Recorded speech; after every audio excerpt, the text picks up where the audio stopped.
Bonjour à tous, très heureux de vous retrouver pour ce nouveau numéro de Parlement Hebdo, l'émission qui vous fait revivre les moments forts de la semaine au Parlement. Et comme chaque semaine, nous vous proposons un débat entre un député et un sénateur. Aujourd'hui, une députée Danielle Simonet, bonjour. Députée du groupe écologiste et social de Paris, vous débattez avec Olivier Paccaud, bonjour. Bonjour. Sénateur Les Républicains de l'Oise. À la une, cette semaine, la proposition de loi sur la fin de vie qui fait son retour à l'Assemblée nationale. Une semaine après son rejet par les sénateurs, les députés ont à nouveau voté l'autorisation de demander une aide à mourir sous certaines conditions. Un autre texte est de retour, l'explosive proposition de loi du plomb. Le sénateur LR a déposé un nouveau texte pour réintroduire 2 molécules dans certaines filières agricoles. La loi du plomb qui avait suscité la colère de nombreux citoyens qui avaient signé une pétition l'été dernier contre cette loi. Mais d'abord, la question de la fin de vie, qui est donc de retour à l'ordre du jour de l'Assemblée nationale. Marion Becker.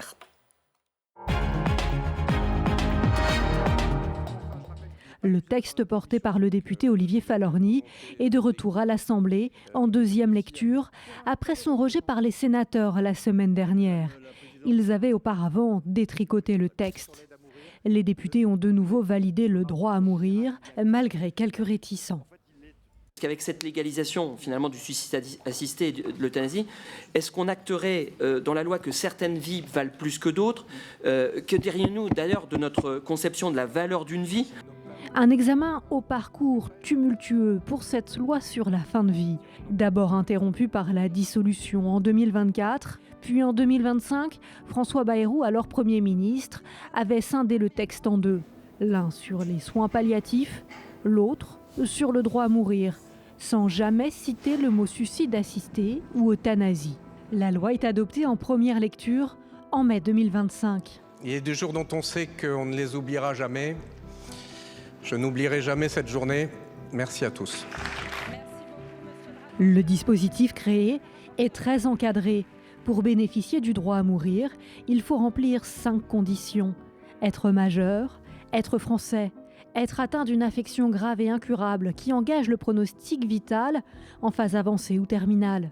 Présenter une souffrance physique ou psychologique constante qui est soit réfractaire au traitement, soit insupportable. Enfin, être apte à manifester sa volonté de façon libre et éclairée. Un texte solide, cohérent et équilibré pour son rapporteur. Il espère son adoption à l'Assemblée le 24 février. Mais le Sénat risque à nouveau de bloquer, obligeant à une dernière lecture.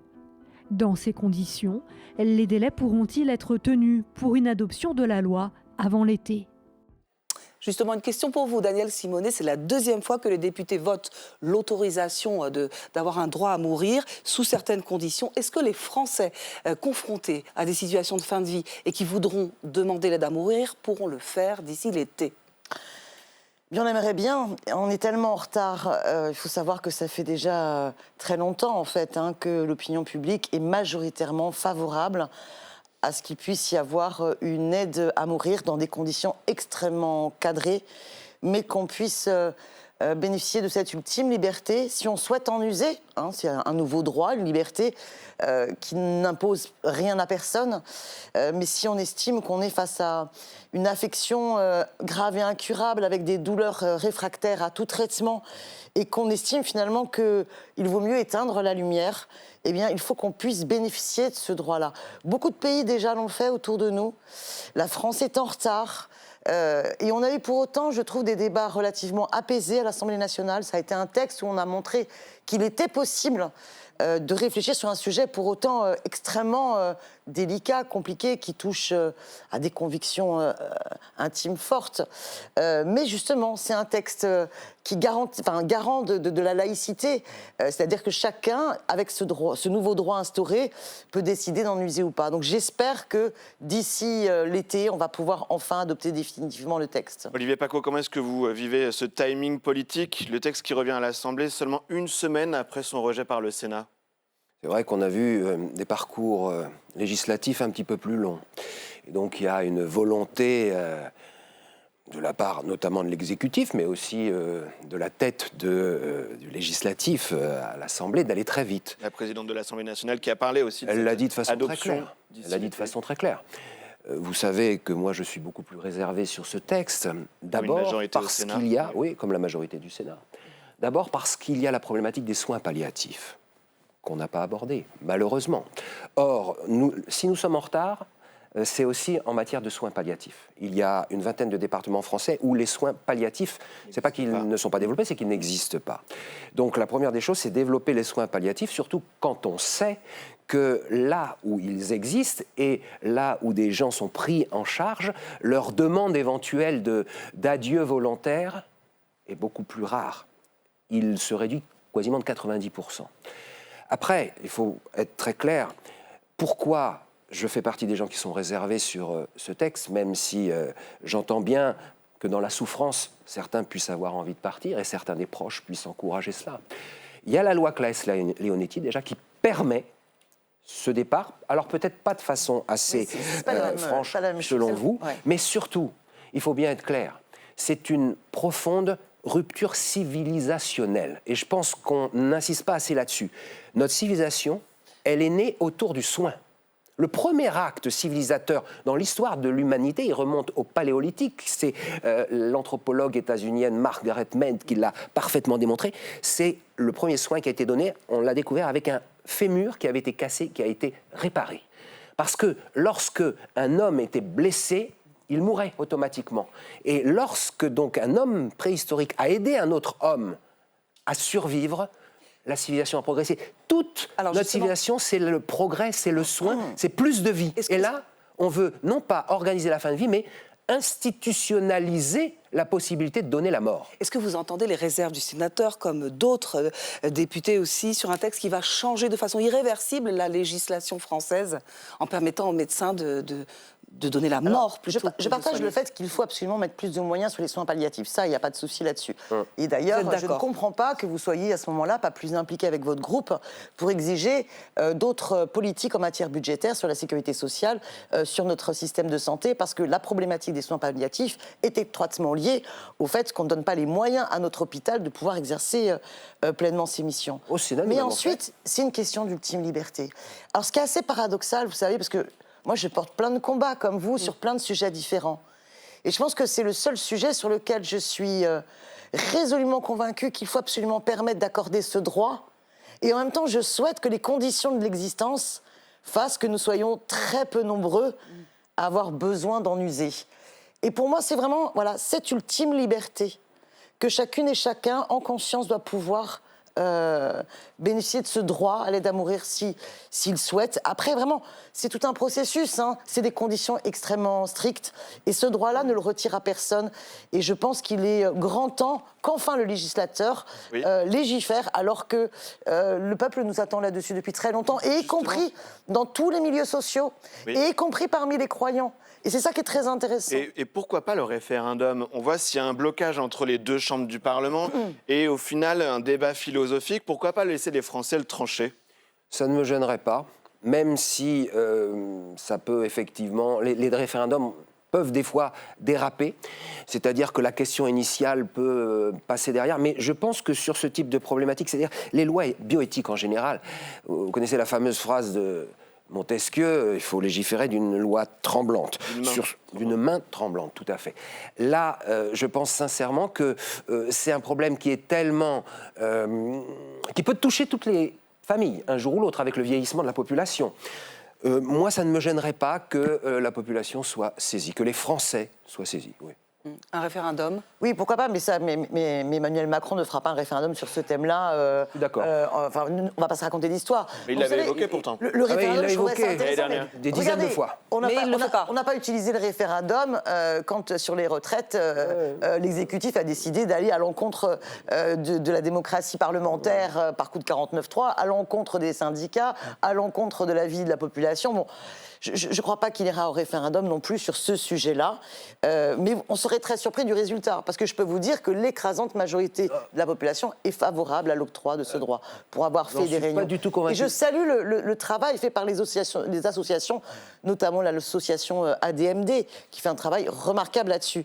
Mais il ne faudrait pas que la question soit brouillée par ailleurs par le ras-le-bol anti-Macron, qui fait qu'il suffit que ce soit lui qui lance le référendum pour que peut-être des gens soient intéressés à donner une réponse à une autre question. Toutes les grandes religions sont contre, y compris les bouddhistes. Oui, mais pas les croyants. C'est ça qui est étonnant. C'est-à-dire que quand on a auditionné, il y a déjà 2 ans de ça, parce que quand même, on est depuis plus de 2 ans sur ce texte, les autorités religieuses ont été auditionnées, et donc toutes sont contre, vraiment de toutes les 3 religions monothéistes. Parce que la vie, c'est sacré. Et par contre, justement, ce qui est intéressant, c'est que les sondages parmi les croyants et même les croyants pratiquants des 3 religions monothéistes sont néanmoins majoritairement favorables. Et ils ont beaucoup évolué, les sondages. Ils ont beaucoup évolué. Mais pas notre classe politique, c'est ça le problème. Mais qu'est-ce que vous répondez à l'argument que 75% des Français plébisciteraient dans les sondages? Ça a aussi été étudié en au Sénat, une aide avec Alors, ces fameux 75%, c'est des sondages qui datent d'il y a 2 ans. Et le dernier sondage qui concerne cette problématique, c'est celui de la Fondapol, il me semble. Il n'aboutissait pas du tout à ces résultats-là. Moi, personnellement, dans les gens que je côtoie ou que j'ai pu interroger à ce sujet, notamment ceux qui travaillent dans le monde médical, ils y sont beaucoup plus opposés. Beaucoup plus opposés. Alors ça dépend totalement. Donc, on a aussi plein de médecins qui sont favorables. Et donc franchement, non, c'est pas... Moi, je pense franchement que de se baser sur d'éventuels sondages d'avant-hier ou d'il y a 2 ans, en fait, ça fait 20 n'est pas sérieux. Ça fait 20 ans qu'on a ce débat dans la société, ça fait 20 ans qu'on a ce débat, 20 ans que la population est majoritairement favorable et que par contre la classe politique n'assume pas de prendre ses responsabilités. Non, mais là, je le répète, c'est un nouveau droit. Ça veut dire que les politiques, ils doivent suivre les sondages si on suit votre raisonnement. Je suis totalement défavorable. Non, mais ce que je veux dire, c'est qu'enfin, on a le débat à l'Assemblée nationale et au Sénat, alors que ça fait 20 ans qu'on aurait dû l'avoir. Parce qu'à partir du moment où il y a un sujet qui préoccupe autant la population, la moindre des choses, c'est que la représentation nationale se fasse le devoir d'en délibérer. Alors, certains craignent, notamment parmi les soignants, que cette loi puisse ouvrir la voie à de possibles dérives comme ça. Par exemple, était le cas au Canada, où finalement on a mis des conditions strictes au départ et que ça s'est élargi. Est-ce que vous craignez que ce soit la même chose en France avec cette loi? Ou vous pensez que le législateur toutes les craintes dans la vie sont bonnes conseillères pour être d'autant plus vigilants, exigeants. Je vais vous dire, la première des choses à faire, c'est de ne pas mettre 1 centime en moins dans l'hôpital public et au contraire augmenter les moyens de l'hôpital public, augmenter les moyens des soins palliatifs, mais également augmenter l'ensemble des moyens dans le service public, de soigner. Qu'on soit le moins en tension possible, pour que par ailleurs la place des usagers et de la démocratie dans l'hôpital public entre les agents de la santé et les citoyens soient les plus fortes. Pourquoi? Est-ce que vous reconnaissez qu'il y a eu des dérives dans ces pays? Vous l'avez vu aussi? Ces dérives où on met des critères très stricts au départ, comme là dans cette proposition de loi, et au fil des années, on voit que ces critères sautent. Oui. Je vais vous dire, ça, c'est pas des dérives, c'est la décision des législateurs de faire évoluer le cadre. C'est pas une dérive. Je vais vous dire une chose. Pardon. Olivier Paccaud. Je veux bien répondre quand même, parce que je pense effectivement qu'un des risques, c'est que les garde-fous, il y a des garde-fous qui sont proposés dans le texte Farlorni. Bon. Sauf que dans certains pays, il y avait des garde-fous, et progressivement, les associations qui veulent aller plus loin parviennent, via des biais législatifs, à ronger, éroder ces garde-fous. Le pire exemple, vous avez parlé du Canada. Dans la discussion, les garde-fous, la force délibérante estime que les garde-fous ne sont pas les bons. Vous avez une proposition de loi qui a été déposée il n'y a pas si longtemps que ça, non pas au Canada, mais aux Pays-Bas, pour permettre à tout adulte d'au moins 74 ans de solliciter une aide à mourir sans condition médicale. Alors, ce n'est pas voté, mais c'est un bon exemple, malheureusement, du fait que la jarre de Pandore est ouverte. Combien de personnes le soutiennent? Est-ce qu'il y a beaucoup de parlementaires qui soutiennent? Non. Bon, alors écoutez, parlons de choses sérieuses. Ce n'est pas. Ce que je dis, c'est pas sérieux, c'est la vérité, c'est ce qui se passe aux Pays-Bas. Et c'est un pays qui était en avance sur nous. Vous avez dit, nous sommes en retard dans cette législation. S'il faut cavaler après ceux qui veulent encore plus d'institutionnalisation de mort, j'y suis opposé. Écoutez, vous, législateurs, vous ne cavalez pas avec ceux qui veulent encore plus de désir de mort, comme le dit Olivier Paccaud. Vous avez mis suffisamment de garanties. Comprenons bien le choix des thèmes, désir de mort. Personne n'a le désir de mort. J'ai pas utilisé ce mot. Enfin, je veux dire, c'est monstrueux. On a un cadre législatif aujourd'hui qui est finalement la loi Claes-Leonetti. Le laisser mourir, qui est le laisser mourir. Bon. Non, aider à s'endormir. Non, mais laissez-moi, c'est le laisser mourir. c'est le laisser mourir, c'est-à-dire c'est la sédation profonde et continue jusqu'au décès. Voilà, on arrête l'alimentation. Qui est permise par la loi Claes-Néolithique. On arrête l'alimentation, on arrête l'hydratation, voilà. On peut mettre sous antidouleur et ça peut être rapide comme ça peut être très long. On a des témoignages. Qui meurt de faim et de soif quelque part. Exactement, on peut mourir de faim et de soif. Et donc, pour l'ensemble de sa famille et de ses proches, on peut souhaiter ne pas vouloir cette faim-là pour ses proches comme pour soi-même.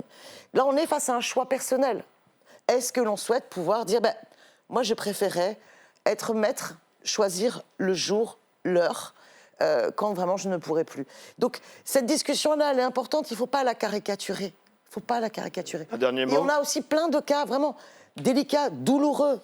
Et donc, il faut faire attention à ne pas jeter des anathèmes sur ceux qui estiment qu'il faut faire progresser notre société et permettre ce droit-là. Il y a énormément de souffrance derrière. Et personne n'obligera qui que ce soit à user de ce droit.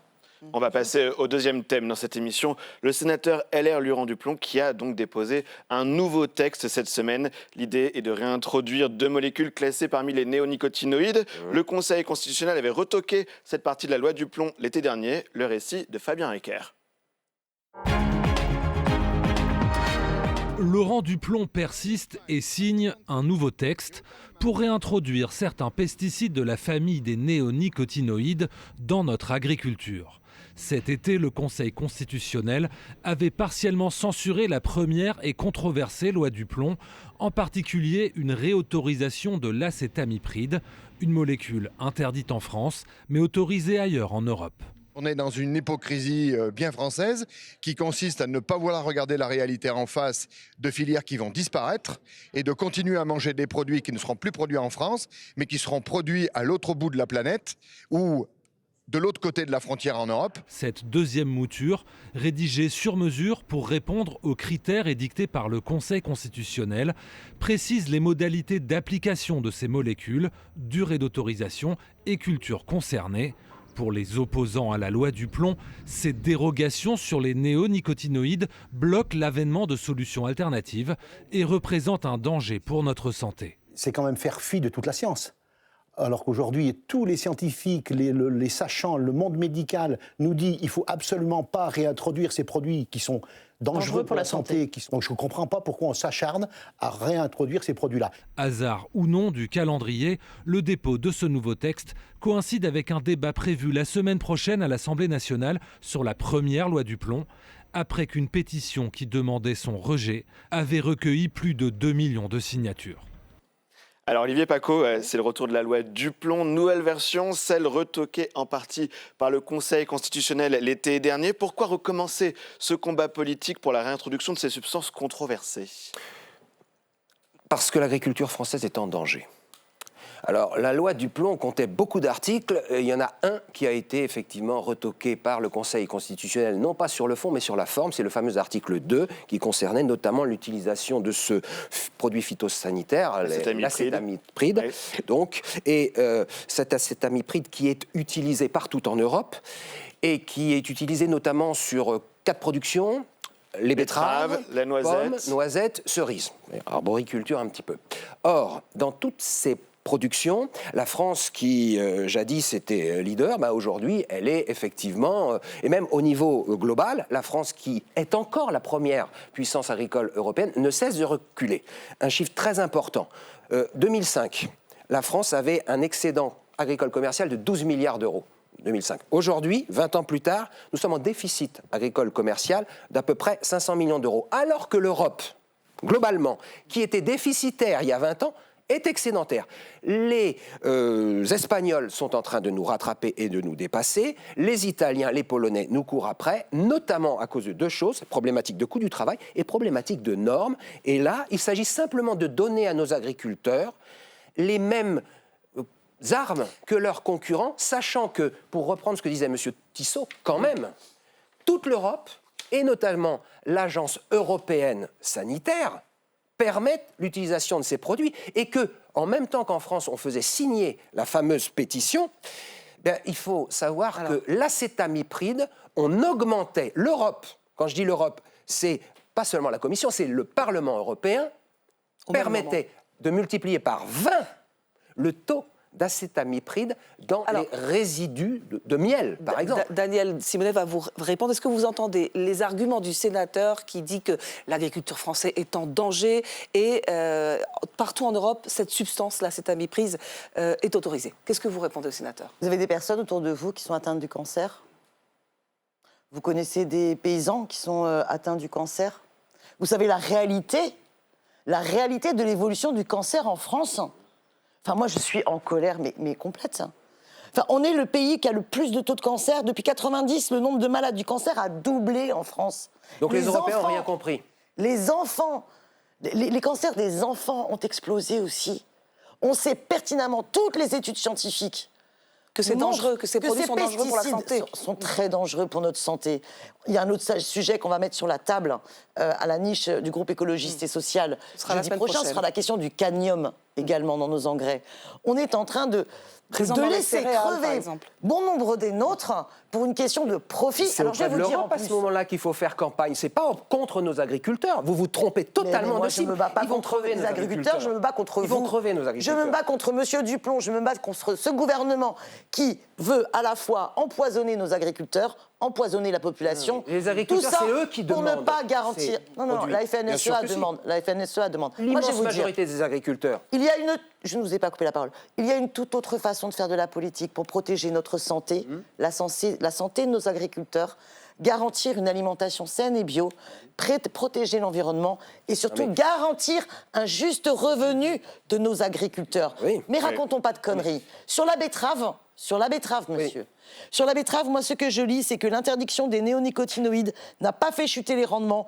La betterave française a au contraire gagné 6% de production. D'accord? La filière noisette française, souvent citée en exemple par les défenseurs des néonicotinoïdes, affiche toujours des rendements supérieurs à ceux des concurrents italiens et turcs qui, eux, continuent à utiliser ces pesticides. Danger pour la santé, Olivier Paccaud, si vous entendez les craintes du consommateur. Moi, je me mets à la place de tous mes amis agriculteurs. Mon suppléant est un agriculteur, Pascal Verbeek. Bon, je me mets à leur place. Vous les faites passer pour des empoisonneurs, c'est une honte absolue. Non, je vous fais passer, nous les législateurs, pour des empoisonneurs. On laisse la parole à M. Paccaud, on va le laisser finir. Allez-y. C'est une honte absolue.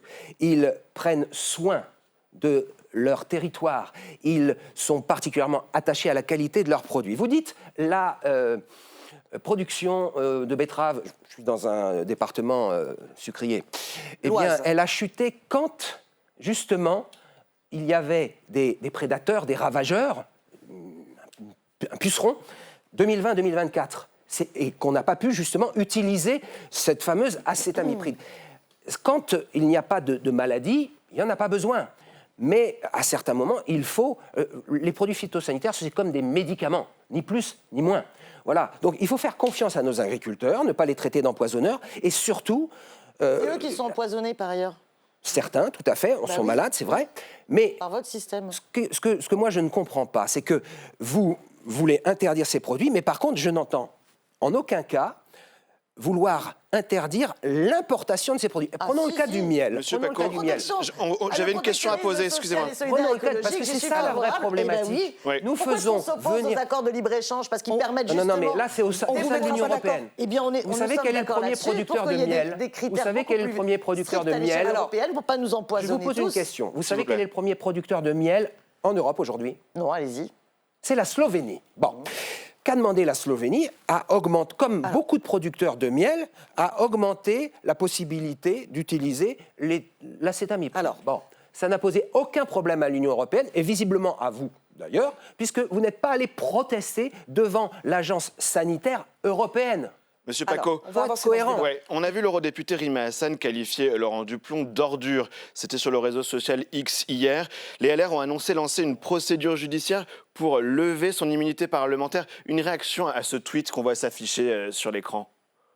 Écoutez, Talleyrand disait tout ce qui est excessif est insignifiant, mais là, c'est vrai quand même que c'est totalement indigne de la part d'une parlementaire. Alors bon, c'est Rima Hassan. On connaît sa capacité à déraper, mais c'est vrai que sa famille politique, elle-même pourrait faire des excuses. Maintenant, moi, je connais personnellement Laurent Duplon. C'est un parlementaire très courageux, efficace, qui travaille sur ces problématiques depuis très longtemps. Il avait fait un rapport dès 2019 sur la compétitivité de la ferme France. Il a été, à partir de l'été dernier, menacé de mort et c'est reparti. On voudrait le faire brûler en place publique comme les sorcières au XVIe siècle. C'est une honte absolue. Et Rima Hassan on va faire... est, entre guillemets, le pire de ce que les opposants à la loi du plomb incarnent. Et une réaction d'Agnès Simonet par rapport à ce tweet de Rima Hassan, est-ce que c'est acceptable? Écoutez, moi, j'ai jamais aimé les insultes en politique. C'est pas comme ça qu'on fait avancer un débat.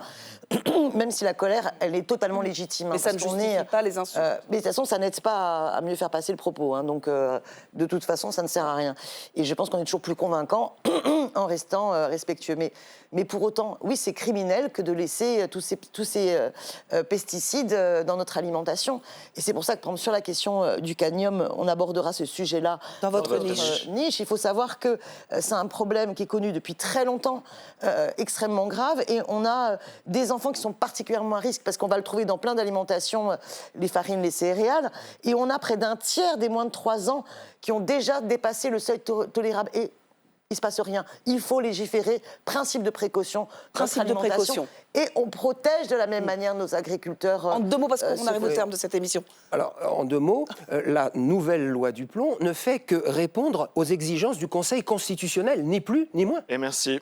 Merci beaucoup, c'est donc le mot de la fin. On se retrouve la semaine prochaine. À bientôt.